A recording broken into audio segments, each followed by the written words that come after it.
Whenever Moses held up his hand, Israel prevailed, and whenever he lowered his hand, Amalek prevailed. But Moses' hand grew weary, so they took a stone and put it under him, and he sat on it, while Aaron and Hur held up his hands one on one side and the other on the other side. So his hands were steady until the going down of the sun, and Joshua overwhelmed Amalek and his people with the sword. Exodus 17, verses 11 to 13.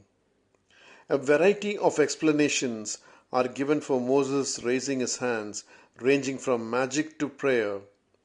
If this is about prayer, all it needs to say that Moses cried out to the Lord, as we have seen before.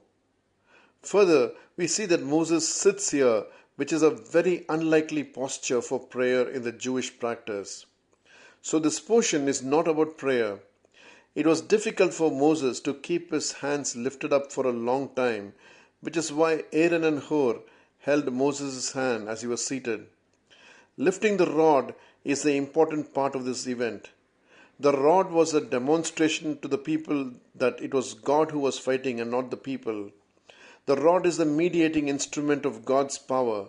It is God who is fighting for Israel and he who is to be glorified.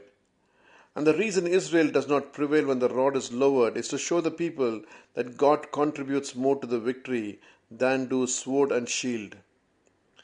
If you were there on that day and thanked Aaron and Hur, they would say it was Moses. If you thanked Moses, he would say without Aaron and Hur, he would not have been able to lift his hand to hold the rod. After all is said and done, all three of them knew it was God because it was the staff of God. This was an object lesson for the Israelites to depend on God. Have a blessed weekend.